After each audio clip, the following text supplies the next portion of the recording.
அண்மை செய்தி. காஞ்சிபுரம் மாவட்டம் சுங்குவார்சத்திரத்தில் உள்ள சாம்சங் தொழிற்சாலை தொழிலாளர்கள் வாக்குவாதத்தில் ஈடுபட்டிருக்கின்றனர்.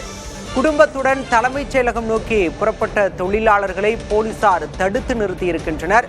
ஊதிய உயர்வு, தொழிற்சங்க அங்கீகாரம், போனஸ் உள்ளிட்ட கோரிக்கைகளை நிறைவேற்ற வேண்டும் என தொழிலாளர்கள் வலியுறுத்தியிருக்கின்றனர். தற்போது நாம் காட்சிகளில் பார்க்கக்கூடிய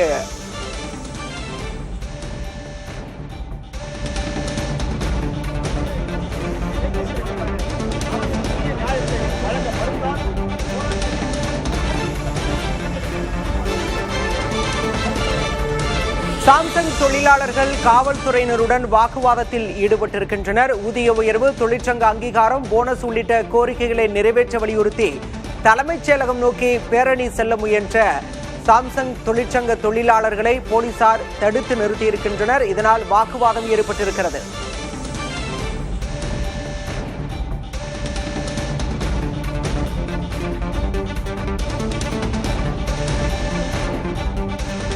விவரங்களோடு இஸ்மாயில் இணைந்திருக்கிறார். செய்தியாளர் இஸ்மாயில், தொடர்ச்சியாக தொழிற்சங்க அங்கீகாரம் கேட்டு பல்வேறு கட்ட போராட்டங்களை நடத்தினாங்க. இதுவரை தொழிற்சங்க அங்கீகாரம் கிடைக்கவில்லையா? தற்போது இந்த போராட்டத்தை முன்னெடுப்பது ஏன்? பாலா, நீங்க குறிப்பிட்டது போலதான் சுங்குவார்சத்திரம் பகுதியில் அமைஞ்சிருக்கிறது தான் இந்த சாம்சங் தொழிற்சாலை. இந்த தொழிற்சாலையில கடந்த ஆண்டு பணிபுரியக்கூடிய தொழிலாளர்கள் தொழிற்சங்க அங்கீகாரம், போனஸ் உள்ளிட்ட கோரிக்கைகளை வலியுறுத்தி தொடர்ச்சியாக 800க்கும் மேற்பட்ட தொழிலாளர்கள் போராட்டத்தில் ஈடுபட்டார்கள். அவருடன் பல கட்ட பேச்சுவார்த்தை நடத்தி தான் அந்த போராட்டமானது கைவிடப்பட்டு மீண்டும் தொழிலாளர்கள் பணிக்கு திரும்பினாங்க. அந்த விவகாரத்துல சாம்சங் என்ன செஞ்சிருக்குன்னா, தொழிற்சங்க அங்கீகாரம், அதாவது அங்க சங்கம் வைத்த அங்க பணிபுரியக்கூடிய ஆட்களை 27 பேரை பணியிடம் நீக்கம் செஞ்சாங்க. அந்த பணியிட நீக்கத்தை உடனடியாக திரும்ப பெறணும் வலியுறுத்தி அவங்க பல கட்ட போராட்டத்துக்கு, அதாவது அமைச்சர்கிட்ட போய் பேச்சுவார்த்தை நடத்துறாங்க, தொழில்துறை அதிகாரிகளிடம் பேச்சுவார்த்தை நடத்துறாங்க, சாம்சங் இடமும் அது பேச்சுவார்த்தை நடத்துறாங்க.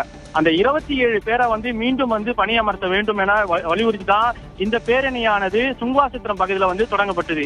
இதற்கு காவல்துறையினர் அனுமதி மறுக்கப்பட்டதனால சுங்குவார்சத்திரம் பஜார் பகுதியில அந்த தொழிலாளர்கள் மற்றும் குடும்பத்தினருடன் சிஐடியு நிர்வாகிகளும் சாலையில் அமர்ந்து இப்ப தற்போது சாலை மறியல் போராட்டமானது நடைபெற்று வருகிறது. இது மட்டும் இல்லாம சுங்குவார்சத்திரம் பகுதியில கிட்டத்தட்ட 2 கிலோமீட்டர் தொலைவுக்கு போக்குவரத்து நெரிசல் காணப்படுகிறது. பாலா, அவர்களை கைது செய்யும் நடவடிக்கையிலும் காவல்துறையினர் ஈடுபட்டு வருகிறார்கள். தொடர்ச்சியாக அவர்கள் கைதாக மறுத்து சாலையில் அமர்ந்து இந்த போராட்டத்தை முன்னெடுத்து வருகிறார்கள். பாலா, இஸ்மாயில், தொழிலாளர்கள் பெரிய அளவில் பேரணிக்கு ஏற்பாடு செய்திருக்கக்கூடிய நிலையில் தொழிற்சங்க நிர்வாகம் அங்கீகாரம் கோரி தொடர்ச்சியாக அவர்கள் வலியுறுத்தி வருகின்றனர். இந்த நிலையில் தற்போது தலைமைச் செயலகம் நோக்கி அவர்கள் பேரணியில் ஈடுபட்டிருக்கின்றனர். இதனால் காவல்துறையினருக்கும் தொழிற்சங்க நிர்வாகிகளுக்கும் வாக்குவாதம் ஏற்பட்டிருக்கிறது. விவரங்களுக்கு நன்றி இஸ்மாயில்.